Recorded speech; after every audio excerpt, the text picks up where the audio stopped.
It's about the 6 legal copyrights that you get the minute you create a song. Just like you saw, you don't have to go into a 24, 48, whatever track studio. The minute you write down the lyrics onto a napkin, the minute you hum it into an iPhone, the minute it becomes tangible under the laws around the world, you get these 6 legal copyrights. You don't have to do anything else. You don't have to pay anybody money. You don't have to register with the Library of Congress. You don't have to do anything. These are yours.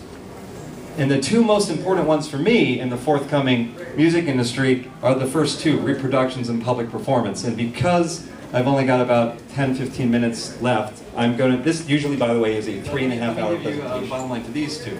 Okay, reproductions and public performance. First of all, who's heard of the term music publishing? Okay, music publishing is the entity that controls these 6 rights. If you're the songwriter. That's what music publishing is. Music publishing is not a legal term.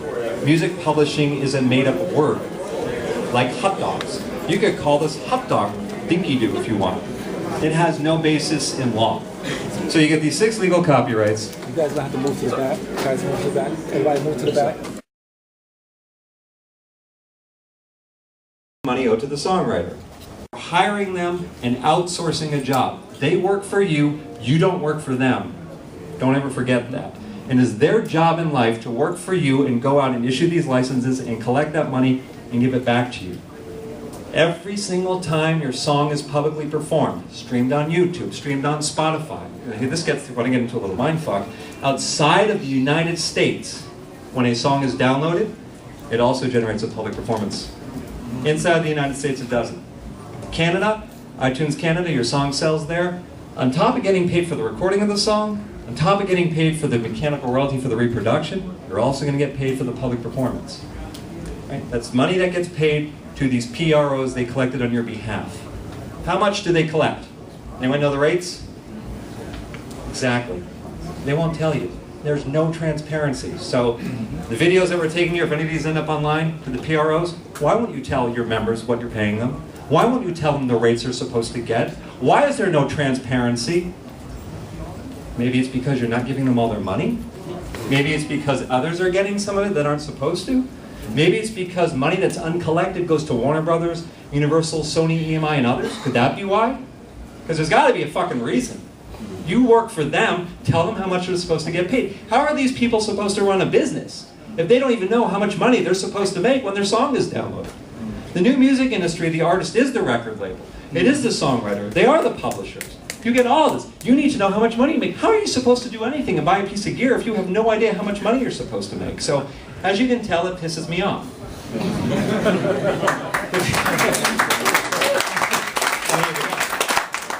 Performing rights organizations are good things. They just kind of, in my opinion, lost their way a little bit.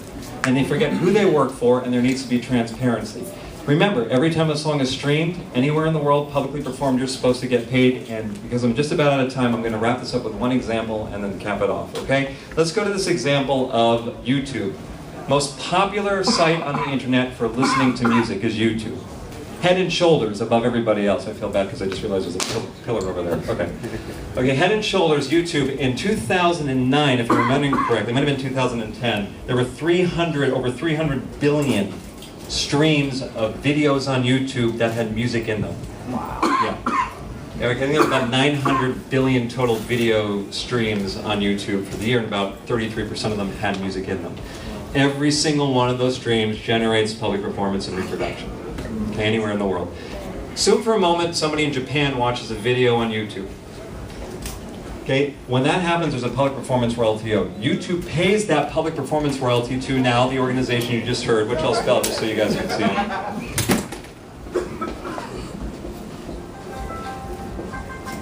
Okay, this is the biggest PRO in Japan, Jazz Rack. Thanks.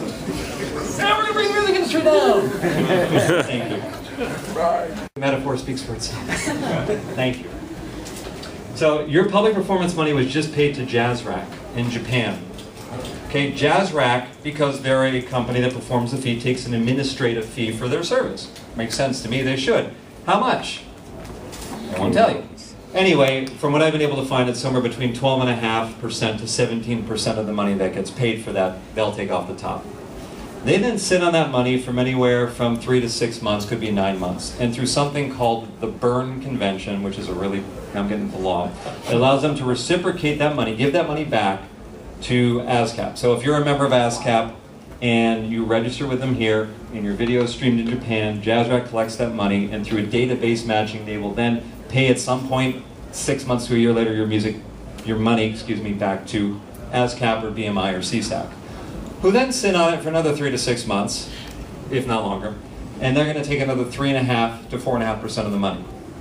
So right there, even before you're getting it, you've got somewhere between somewhere between 17 to 20% of your money has just been taken off the top before it even gets back to you. And it is crazy, and it's ridiculous, because YouTube did the stream in January of 2011, and it's now January of 2012. Before you're even getting your statement, if you get your statement, because how the hell are you supposed to know who's telling you this is even going on, right? And then they give you back the money, and you have no idea what percentage they took, you have no idea what percentage they took, you have no idea what the royalty rate was here. In the meantime, though, YouTube knows. So my thought was this: in the digital music industry, with all due respect, what do you need the old school PROs for? There's entities that can do it better, and I'm one of them. Right? If you use TuneCore for distribution, let's say into iTunes or into YouTube, because we do that now, we send recordings to YouTube. We get back monthly statements of what's sold, and we give you all the money from that. And that statement shows, well, there was 10 downloads or 10 streams of this song. Well, geez, YouTube, why don't you just, come back and report back to us directly for the public performances and mechanical royalties as well, and just cut out all these old school middlemen and all this time delay. Very simple idea. And that's what we've done. So I launched TuneCore Songwriter Service. It's a global publishing administration service. I brought in this guy named Fred Burgoyes, who founded Bug Music Publishing, which is sold to BMG for $300 million last week. Started in 1973, and the point was to give artists that weren't signed to publishing deals the ability to go out and get their money. And then the senior vice president of the publishing administration, who oversaw their $80 million catalog. Anyway, they set up the office, and this is what we're doing, and it's what we've done. This isn't meant to be an infomercial for my company. What this is supposed to be is a discussion on how this music industry has changed and what that means. And the old school model doesn't serve the needs of the digital music industry. There's over 200,000 songwriters within TuneCore. Of that $100 to $150 million that they have earned, okay, less than 1% of those 200,000 people have had access to their money. The other 199,000 songwriters didn't get their money. Why? Where are they going to go? Who's going to perform the service for them? That's missing. It is a big fucking hole in this music industry. And right now, because of the way the old school music industry was set up, the old school music industry companies are getting the money.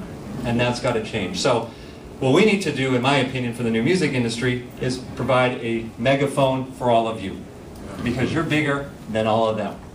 And that's what's happening. Now through you, TuneCore represents 3 to 4% of all digital music sales in the United States. I now have weight. You've given me the weight. So now companies are showing, and they're like Deezer or Symphony, or I'm making up names of or other stores abroad, let's say, show up and they'd like to have access to the catalog. Because we've got market share now. Okay, part of the reason I'll give you access to that catalog is because you're going to agree to pay us directly on behalf of the songwriters as well. We can cut all this bullshit out and get people more of their money, more quickly, with transparency and an audit trail. And to me, that's the future of the music industry. It's transparency. And anyone that's not willing to share that information with you is full of shit.